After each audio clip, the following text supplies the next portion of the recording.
We saw what the Falcons could do through the air last week, but this week, it's all about that ground game.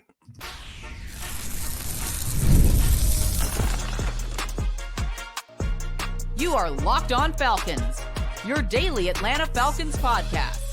Part of the Locked On Podcast Network, your team every day. Welcome back, everyone, to another illustrious episode of the Locked On Falcons podcast, your daily Atlanta Falcons podcast, part of Locked On Sports Atlanta, your team every day. And today's episode is brought to you by FanDuel. Place your first $5 bet and you'll get started with $200 in bonus bets guaranteed. Visit FanDuel.com to get started. So if you don't know me, I'm your very humble host, Aaron Freeman, a.k.a. Mr. Drew, a.k.a. the iron that sharpens the iron, a.k.a. Mr. a.k.a. and I've been covering the Atlanta Falcons for far too long, formerly at FalcFans.com, RIP, still going strong on this illustrious podcast, and I thank each and every one of you that go strong with me as everydayers. That means you make this podcast your first listen or first watch each and every day, and to become an everyday, all you have to do is subscribe or follow for free on YouTube or wherever you listen to podcasts. So today's episode, I am joined by none other than Jarvis Davis of Locked On Sports Atlanta. We're going to talk about keys to victory in this upcoming Week 6 matchup against the Carolina Panthers. And you know, when Jarvis and I get together, we are definitely going to talk trenches, but we're also going to talk about the potential return of Nate Landman as a continued battlefront in what I have been calling the Trojan War between Jarvis and myself, where I represent the city of Troy Anderson, and Jarvis represents, the Greeks, if you're a historical nerd, that is Nate Landman or whatever. It doesn't really fit, but hey, we're going with it. It's pronounced Landman, free. Landman. And then we'll talk about, expectations that, hey, this is a, cupcake game for the Falcons, and sort of we'll see, how much that figures into this thing. But to get started, Jarvis, let's talk about, what do the Falcons need to do in order to get that win against this so-called cupcake in the Carolina Panthers in Week 6. And I imagine, Jarvis, it has something to do with that battle in the trenches. What do Falcons do? Rise up. No. Oh, no. Channel my inner Samuel Jackson spirit right there. Forgive me, people. But what the thing that for me, I think this is an old school type field game for me. When you talk about what this offense needs to do to be able to establish themselves, we talk about identity. I don't think the identity of this team is to throw the ball 58 times and try to get 500 yards and not be able to run the ball consistently, when you need to close out a football game. So for me, I feel like this is a game where you got to figure out how to get Tyler Algier and Bijan Robinson going in the run game specifically, because one thing that we've talked about, I'm sure we've talked about over the past couple of years since we've been doing this is, like, can they block Derek Brown? Can they block Brian Burns? Those dudes ain't there no more. Brian Burns don't go on New York and got the bag, and then Derek Brown is out with an injury for the rest of the season. So when you think about those two aspects and what we talked about, we talked about plenty of trying this Falcons offense or this Falcons defense trying to figure out ways to take advantage of injuries, take advantage of what teams don't do that well, because it seemed like in the past, like if a team doesn't stop the run, it's the Falcons should be able to run the ball this week. And then next thing you know, you got 18 carries for 50 yards and they trying to slang the ball all over the yard, trying to get a win. So this is one of those, this is a prime opportunity for Zach Robinson, Kirk Cousins, Kyle Pitts, Darnell Mooney, Drake London, this offensive line to really establish themselves and say, hey, this is what we want to do. Now, last week, that's real cute and all. We know that if we have to pass the ball all over the yard, we know we can do that to get a win. But, man, this is what we want to do. We want to run the football, and we want to get 7 and 25 working in cohesion when it comes to carrying the ball out of the backfield.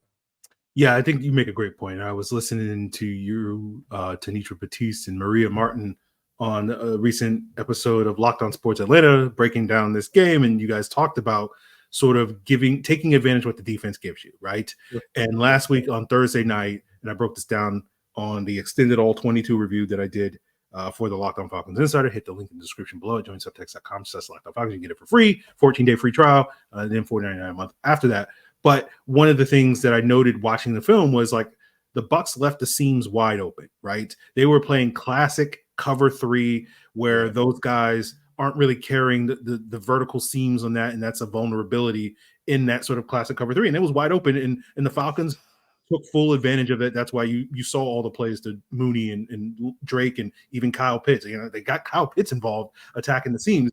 And, you know, my concept going into this Carolina game is because Ejiro Evero comes from the same sort of school, who's the defensive coordinator of the Panthers, that Raheem Morris from that LA Rams school. And the difference between the Falcons, who love to play cover 3, is that nickel corner is going to carry that seam every single time. They're not going to leave that seam open. So I bring that up just because I don't think the Falcons, they will have opportunities to throw the ball, trust me, against this Carolina team, but it's not going to be the situation like it was, I think, on Thursday night, where those plays are just going to be open every single time they drop back, which led to, I think, to the Falcons being like, hey, you know, if they're just going to let us sit back and just attack these teams 58 times in a football game, we're going to take advantage of that. Getting to your point where it's like the vulnerability of this Carolina Panthers defense is their inability to sort of stop the run. And I think you're right with two players that aren't in Derek Brown and Brian Burns that have traditionally given this offensive line so many problems over the last couple of years. You know, Jadeveon Clowney, who is arguably their most notable defensive player, who's also dealing with injuries this week. So that is really, to me, getting back to that point, that's the vulnerability that you expect the Falcons to really exploit in this game. And so I think it'll be sort of fascinating to see how effective they are, right? Like that's really what it is. It's like they should be able to run the ball, but, you know, shoulda, coulda, woulda, you got to go out there and execute. And I think that's going to be really the big test for this team to sort of show, hey, you know, yeah, last week it was all about the passing game. This week we can make it all about the running game and really dominate this Carolina Panther team on the ground. Yeah, and that's the thing, man. We talk about how you win games. You know, I think there's a difference between having to pass the ball to win the game and to be able to throw the ball all around the yard and take advantage of mismatches, because we know how, you know, that linebacker core for the Bucs now is pretty much depleted. You know, Levante David isn't the player that he used to be, and obviously Devin White is no longer there. So when you have guys like KJ Britt, you know, sitting there and trying to cover and do something outside of himself, you have to pay attention to not necessarily the numbers or the pass attempts, that cohesion, that, you know, that stuff that you kind of get going in the preseason so you can know where they are, right? So we're what 5 games in now, going into game 6. You're sitting here saying to yourself, okay, I understand where Drake is going to be. I understand where Kyle wants to be. I understand where Darnell wants me to be, because Kirk sits right next to Darnell in the locker room. So, you know, there's a reason why those guys have been able to kind of get on the same page, because that first game, it just didn't look like it was there, right? So I think the progression of this offense and knowing what they can and can't do, you know, in the pass game, that's the big reason for me. I feel like this is one of those games where you can kind of circle on the calendar, like based off of what we've seen on film from these Panthers defense, you should be able to take advantage of the run game. You should be able to work play action and get you a win, because you're on the road. You want to shorten this game as much as possible, and you want to be able to give your defense something to work with too, because if you give a 10 to 12, 14-point lead, I want to see what this defense plays like when they have a lead, because, you know, hey, Andy Dalton, they haven't beat Andy Dalton yet, man. Andy Dalton has not lost to the Falcons, dude. Yeah. Like that has to stop. That has to stop this Sunday, man. That has to stop this Sunday. And I think it starts with this offense kind of setting the tone. Let the offense set the tone from the beginning and get a couple score lead. And I want to see what this defense looks like in that particular scenario. Yeah, definitely. So talking about the defense, let's get into that, and we'll talk about, you know, can the Falcons stop Carolina's run, because their run game, just because that's probably the biggest strength of their team, Andy Dalton aside. But, you know, Carolina wants to run the football. And will the Falcons be able to stop that? And especially if they get Nate Landman back, and this will be Jarvis's chance to wax poetic about the boost that the Landman will give to this Falcons defense, and we'll get into all of that, guys, as we continue today's Locked On Falcons. With Robinhood Gold, you don't need a silver spoon to eat up the financial favors of the 1%. Robinhood Gold allows others to get the rates and perks usually reserved for the high society. And now the resourceful individual with Robinhood Gold can earn the very liberal rate of 4.5% APY on uninvested cash, receive unlimited 1% deposit bonuses, and be rewarded with a handsome 3% retirement boost on an IRA account. Robinhood Gold provides the privileges of a high net worth for any net worth. These generous benefits are now available for only $5 a month. The new gold standard is here with Robinhood Gold. Sign up at robinhood.com/gold. Terms apply. For product-specific disclosures, visit robinhood.com/gold. Investing involves risk. Rate may change. Gold membership is offered by Robinhood Gold, LLC. PrizePicks is the #1 daily fantasy sports app here in America with over 10 million active members, because it's the easiest and most exciting way to play daily fantasy sports. Because unlike other apps, PrizePicks, all you got to do is just go up against the numbers, pick more or less on up to 6 player stat projections, and you can watch the winnings roll in. Hey, you can win 100 times what you put down with just as little as 4 correct bets. So if you're looking to get in on the action because certain sports books aren't available in your state, well, PrizePicks is in over 30 states. And withdrawals are fast, safe, secure, and I can get my money in as quick as 15 minutes. So this week I'm feeling good about Darnell Mooney on his more projection on 52.5 receiving yards. So you can take my advice or ignore it. All you got to do is download the PrizePicks app today. Use code LOCKEDONNFL, and you'll get $50 instantly after you play your first $5 lineup. That's code LOCKEDONNFL to get $50 instantly when you play $5. PrizePicks, run your game. So here with Jarvis Davis of Locked On Sports Atlanta. And as you guys know, if you are an everydayer of this podcast, Jarvis and I have gone back and forth on, that linebacker next to Caden Ellis. Like, who should it be? And we both acknowledge both of these players have their strengths and weaknesses. And it's just about trying to, basically if scientifically, if you could just take Troy Anderson and Nate Landman and just splice their genes together, like you're going to get one of an excellent player. But we talk about what Nate Landman's strengths are. It's that downhill run defense that has been a vulnerability that the Falcons have had throughout this season. And the hope is that getting him back in the lineup is going to provide a boost, especially against this Carolina team, as I mentioned, that arguably their most reliable player has been Chuba Hubbard, who's looked really good. It's just unfortunately for Carolina, like they get into these games where they play from behind, and it's like, well, we can't run the football nearly as much as we would like to, which is kind of the strength of our offense. And so I'm curious, Jarvis, with the potential return of Nate Landman, do you feel like this is going to solve some of the Falcons' run defensive issues, and how do you expect this team to perform dealing with this Carolina run game? Yeah, I think that's part of it. But for me, man, I'm always going to go move up front. Like, it has to start up front. These guys got to get their hands on these offensive linemen and get off blocks, because they have not been doing a good job of that. And I really like, excuse me, what I saw from Ruka Rororo.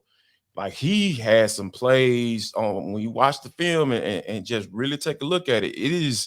It was really, really, really, really, really good to watch. And that's a good sign when you talk about being heavy-handed. Like when you put his hands on the offensive lineman, and the offensive lineman kind of jolt a little bit. I was like, oh yeah. He kind of give him his chest a little bit more, like, oh yeah, he about to get up off these blocks. And then you see him that do that shock and shed and put that running back on the ground, man. It's a beautiful thing to watch. And he was able to do that several times against the Bucks. Bucks. Thank you very much. Against the Bucks. So when you think about that's something that's promising. Like, that has to be carbon copied from last week and go ahead and paste this bad boy into this week against this offensive line that's banged up. Another banged up offensive line. When we talk about taking advantage of matchups, they should be able to do that. I like what I on Yamada, being able to get a sack, and put the quarterback put Baker Mayfield on the ground. That's promising. Those are some of the things that we have to continue to see. You guys got to continue to work, man, because that's where you're gonna start when it comes to stopping the run. You can't just stay on blocks, because with so many teams running the zone scheme, man, you got to get penetration, Jack. That's the only way you're going to disrupt anything, because sitting up here trying to look and see, oh, my gosh, man, that is the last thing that you need to be doing when teams are throwing that the outside and inside zone scheme at you like that. So this is the game where that defensive line needs to continue to step up. And then as far as Nate Landman goes, the Landman, you know how I feel about him, man. This is the type of guy. He's a downhill linebacker, like I mentioned, and he was limited at practice, so we don't necessarily know whether or not he's going to go. But if he is, this is going to be really key for this linebacker core, because Troy Anderson hasn't been practicing. He hasn't practiced, and we don't know if more than likely he's not going to be able to go. So if you're able to get Nate Landman back in, because this run defense has struggled, because they're right there at the bottom of the league, hovering around the Panthers as well. I think they're maybe 28th or 29th as far against the run. So when you think about it from that aspect of it, those are some of the things that are concerning. So, but when you get the opportunity for a guy like Nate Landman to come back into the fold, that can help a lot, because he's very instinctual. He can diagnose plays and get down here really fast and get in the backfield to make some plays to put the offense behind the chains. Yeah, I think you make some great points there. Yeah, for those that don't know, the Panthers are down 2 starters on their offensive line. Their center, he'll be replaced. I forget who their starting center is. I'm blanking on the name. But Corbett. Corbett. Yes, you're right. Yep. And he'll be replaced by Braden Christensen, who's been back and forth in the starting lineup the last couple of years as a guard. Yosh Nijman will be replacing Taylor Moton, the right tackle. But I look at this Panthers offensive line and I go, like, they spent a lot of money this offseason on 2 very large individual human beings in Damian Lewis and Robert Hunt to sort of beef up that interior, which was disastrous last year, and it was a big reason why Bryce Young and that offense did not work last year. And they still have Ike Ekwonu, their left tackle, who we know when he was coming out of NC State, like everybody, I know I myself was like, this is an incredible run blocker. This is one of the best run blocking offensive lineman prospects I've seen in several years. Yeah. And so I point that out just because the capacity for them to, again, this is the point I'm trying to make with them wanting to run the football. It's like, okay, if we're going to lean into our strengths, what little strengths we have as the Carolina Panthers right now, we have these 3 guys up front. We're missing 2 guys, but we still have 3 guys that have the capacity to be very good run blockers. And you mentioned Rook and you mentioned this defensive line. Like, we've seen teams just basically decide, hey, we're going to run right at the Atlanta Falcons, get these double teams on some of these inside runs, run these counters and these trap plays and all these various things. And we're going to be able to get, 5-6 yards a pop and matriculate the ball down the field. And that's going to set up your play action passing game with Andy Dalton and all that stuff. So to me, like, this is still going to be a challenge for this Atlanta Falcons team, even down their injuries. You want to see them take advantage of some of these absences on their offensive line. But like, I look at it and I say, I think you can take advantage of those in terms of the pass rush, but I still think Carolina can do a lot of damage with their run game. So I think it's going to be important for that defensive line, for Nate Landman, should he play, as well as others in this front 7, to take care of business, because I think Carolina can still, again, I'm just looking at it from Carolina's perspective. It's like, let's just lean on, we paid, $70 million, whatever it was, a ridiculous amount of money for these guards. We use a top 10 pick on Ike Ekwonu. Let's just lean on these guys to kind of carry this offense, and Chuba Hubbard to just sort of lean on that. And so it's going to be a challenge for the Falcons to kind of stop that. Yeah, and that can happen in one or 2 ways. Either they shut down the run game, which is ideal, right? That's what you want. That's what I want to see. I know that's what you want to see as well. Like, man, shut these dudes down. Have a dominant game. Like the offense just had a dominant game. Oh my God, they could not be stopped. They looked otherworldly on Thursday night against the Tampa Bay Buccaneers. So can you do that defensively? Can you have that game? And once you do that, you make them one-dimensional. Another way you can make them one-dimensional is the offense going up a couple scores. That would be great too, because like I said, I want to see this defense be put in situations to rush the passer, because I talked about this on the Atlanta Sports Party as well, is that the Falcons haven't really had that many opportunities in third and long situations. Like I feel like they got themselves into a lot of third and shorts, which is, if you're asking defensive linemen to get home on 3rd and 4, man, you might be resurrecting Reggie White from the grave, because that is like it takes a lot to be able to get there in 1.2, man, especially against a guy like Baker Mayfield who getting the ball out of his hands. I'm talking about a lot of these offenses are getting the ball out of these quarterback hands. They're not doing 5 and 7 step drops anymore, not like they used to, because they're already in the gun anyway. So, when you think about the timing and the routes that you have to do in order for that stuff to sync up, that's the thing that you have to, take account for, on the defensive side. So I really feel like I'll say this again, I'll keep saying it. This is the game where you can have that dominant type performance, because who I want to see on that 3rd and long situation. Gotta be number 15, man. Like, where is the pass rush? Where is it? They are last in the NFL with 5 sacks. 5 sacks in 5 games. So kind of gave a reason to why they're probably in that situation. But, man, they have opportunity to be in a lot of situations to rush the pass on 3rd and long. And I feel like, man, they have to put Andy Dalton on the ground in order for this win to make sense defensively. Y'all gotta get some TFLs, man. Y'all gotta put this offense behind the chains, and that's the only way that this defense is going to be able to say at the end of the game, when that clock strikes 0, all right, we got one this game. We got one. Yeah, great point there, Jarvis, with the 3rd and shorts. I got a piece coming out for the Falcoholics sometime before Sunday, talking about some of the struggles for the Falcons, and looking up the stats this past week. It's basically like there's a very strong correlation between how good your 3rd down defense is versus how often you get teams in 3rd and long. And the bulk of that piece is basically breaking down like the Falcons are really struggling on 1st downs, getting stops on 1st downs, which allows offenses to stay on schedule, whether it's running. How that works, right? Yeah, you throw the first, or they're just basically giving up a lot of easy passes. Like they're giving up like 80% completions on 1st downs, right?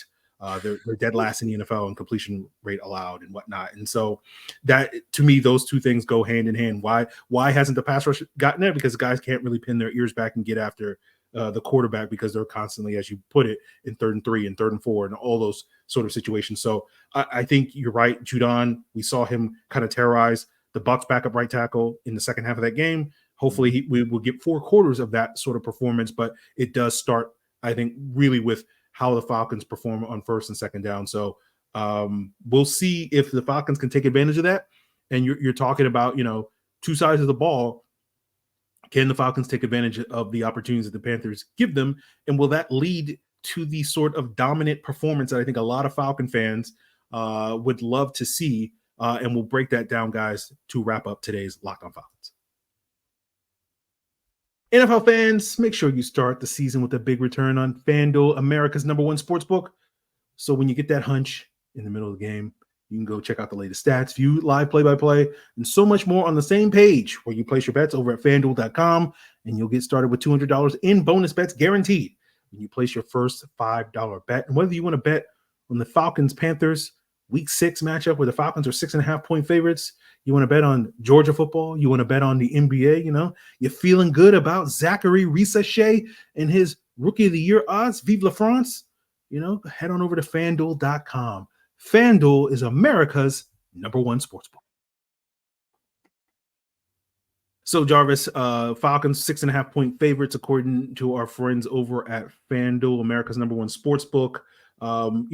Not sure how many times the Falcons will basically be favored by 7 points, given that pretty much every game comes down to a 1-possession game this year. So, the expectation, I think, relative to this team is that this should be, and again, 7-point spreads doesn't seem like a lot, but that's a significant margin in the NFL, given that like 50% of games are decided by like 4 points or less. But, I've talked to a number of Falcon fans since Thursday night, basically saying that they cannot take, their hearts will not take another sort of very dramatic late game situation anymore. They just want to see, hey, can we just get one game where I can just kind of take it easy in the fourth quarter of this game and, relax and not feel like, every single play and every single drive is going to decide the outcome of the game. So I put it to you, Jarvis, given what we've already talked about today with the potential there for the Falcons to be able to control, either side of the ball, how much do you think, what are the chances that we get that sort of one-sided, dominant rolling type of performance that we're all hoping and expecting and wanting to see from this Falcon team this week? I probably, if you're talking about, hey, looking at the weather report, right? I'm looking at the weather report. I say probably about a 75% chance, 75% chance that they dominate this game. And the reason why I say that is, giving the ball to Bijan, getting things going with him. And then I feel like I want to see that fourth quarter Tyler Algier come out. Mm-hmm. Yeah. I want to see people making business decisions, trying to, as he gets ready to bounce it outside, man. I love seeing that stuff, man. Imposing your will on your opponent, and there's nothing you can do about it. Everybody in the stadium know you're going to run the ball, and they just can't stop it. Oh, my gosh, man. That is – oh, man, that's like some good football porn, man. Like, when you think about it, man, I just want to see that type of stuff. I understand Falcons fans. I get it. You want to see those cats go out there and dominate, and you just cruise in the fourth quarter. And you can cruise in the fourth quarter by, hey, getting Bijan a rock early on, and then Tyler coming in that fourth quarter, man, just pound it, man. I'm talking about football porn. I'm making that sound. Dude, bring me back, Aaron. Please help me out, dog. I'm talking myself into a hole right now. I was gonna let it go, but I was like, we'll just skip past that part, and 75% chance that the Falcons dominate this game and finally get one of those games where nobody would be worried about their blood pressure going up. Yeah, I might have to put an explicit rating on this episode of the podcast, Jarvis. Appreciate that. Don't do me like that, dog. But yeah, I think you're right. I think I want to see that sort of dominant game, and we'll see if the Falcons can sort of take care of business. But any sort of parting thoughts that you want to throw out there, Jarvis, before we get duck out of here on today's episode? Man, I was listening to a podcast not too long ago, and they were talking about how, Jessie Bates, defensive player of the year. Is that a conversation that we should start having at this point? Because I know I find myself, man, in games, because they're so close, because, one score, tight, Darnell Mooney drops the ball. Oh, the game's over. And then next thing you know, come back. Oh, you get the PI, to get it, the kick the field goal to tie the game up. But I know I find myself a lot of the times on defense in those moments, 3 about to make a play. And you know what, man? I can honestly say that I haven't really had that feeling in the past few years, man. Like, somebody on defense that for a fact is going to make a play at some point in this game. That is something to behold when you have a guy like that you can count on in moments to make a play. And when I feel like when you think about defensive player of the year, you think about guys like Ed Reed, Troy Polamalu. I heard somebody mention his name with those guys that I just mentioned. And it is hard not to put him in the same conversation with those cats. I think it's a great point, Jarvis. I was thinking about this earlier today because, I'm scrolling through Twitter and I'm seeing a lot of, anti-Bijan nonsense. And for me, I'm like, look, I know he's not putting up the fantasy production that people want, but like when you watch the film, like he's incredible, right? Like he's making plays in all the phases, doing incredible things. It's just not necessarily pass blocking, man. The Yeah. man wants Every to week do he it. makes an incredible at least 2 or 3. The Vita Vale. Yeah. And then I was like, Bijan is the best player on the team, but the one other player that I would put in that conversation of who is the best player on the football team is Jessie Bates. And so I think it's a great point that you bring him up, because to me, those two guys, every time I pop on the film, I'm just like, Jessie Bates, we often joke on here on Locked On Falcons, Jessie Bates out there cheating. If he ain't cheating, you ain't trying. And he's still cheating. He's still cheating. And so the best ones do. Yeah, it is fun. It is fun to watch him just basically like, you know what, I'm gonna sell out for this play, and like because he's such a playmaker, like I'm just like, Jesse, like do what you do, and it'll work out in the long run. So I think it's a great point to bring up how exceptional a football player, whether that leads to defensive player of the year sort of nominations and votes and all pros and Pro Bowls and all that stuff. We'll find out in a couple of months and whatnot, but certainly in terms of who are the, in my opinion, the MVPs in terms of just most valuable players in terms of just like going out there and doing your job every single snap on the football field, or again, because Jessie Bates cheating. Technically, he's not always doing his job, but but it is one of those things where he's compensating by doing other people's jobs as well, even if he's not necessarily doing his job. And I think Bijan, and you know what though, Freed, like being like I think back to sitting in the film room when I was in college, man. There was this one particular play. My head coach was also my defensive coordinator, so how coaches are sitting there watching the film, like, oh, okay, all right, Jarvis. We ran a 3-4, so we had what we call the bubble, right? We had a week reduced where the strong side defensive end was lined up over the tackle in 5, and I was a nose, so we called it our bubble. So when it was a pass play, I was supposed to work my way over there to kind of even things out, as far as getting in my pass rush lane. Then there was one particular play. I don't know why I did it. I just felt it. I was like, you know what? I know these mofos be watching film, so I'm gonna go to the weak side. You know what I'm saying? I'm gonna go over to swim to the weak side and see what happens. So first play of the game, boom, swim to the weak side, boom, got the sack, got up and everything, started celebrating. I was like, oh, so I went to HBCU. So the little statisticians be all a little off sometimes. They were like, Walter Curry on the sack. Walt was my dog, man, big time. That's the homie, man. And they were like, Walter Curry on the sack. I was like, man, what the hell? I was like, I'm pointing my finger up in the air, like, hey, that was me, man. What are you talking about? I got that dog on sack. But anyway, we sit in the room, and my coach was like looking at it, like, all right, okay, all right, that was a good play right there. All right, Jarvis, swim to the weak side, okay, get back in your pass rush lane once you beat the guy. All right, get the sack. All right, man. When he was going through that whole little thing, he wasn't talking to nobody. He was just kind of whispering out loud where everybody could hear him. And I was just like, oh man, please don't say it. Please don't say anything. Please don't say anything.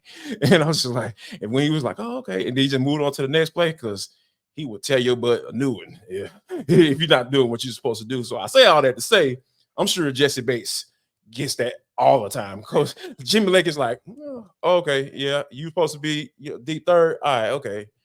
Okay. And you're like, yeah, all right, okay. Oh, yeah, I see what you're saying. Oh, you got the pick. Oh, yeah, okay, all right, cool. Y'all good. Yo, you got the strips. You got the strip. Oh, okay, yeah. Go. Yeah, you know what I'm saying? So I'm sure Jessie goes through that a lot. Not that I'm comparing myself to an all-pro player in the NFL, but I kind of understand how when you talk about doing your job and doing what you're supposed to do, what defense does. Kirk even mentioned that. Kirk was like, man, that dude's not supposed to be there. You know what I'm saying? But he is.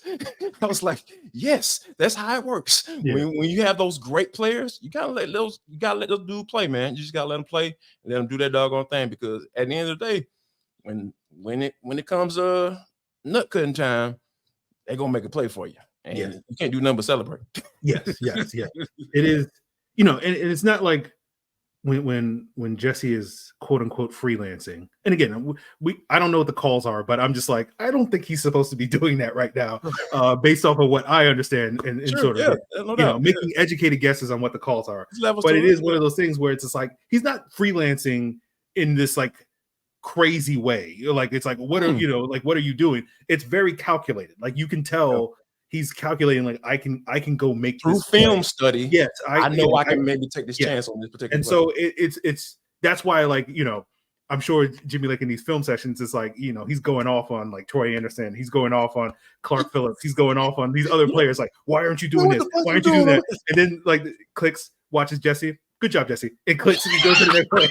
You know what? I'm sure those guys are like what? Like how is like it's just like it's just how it is.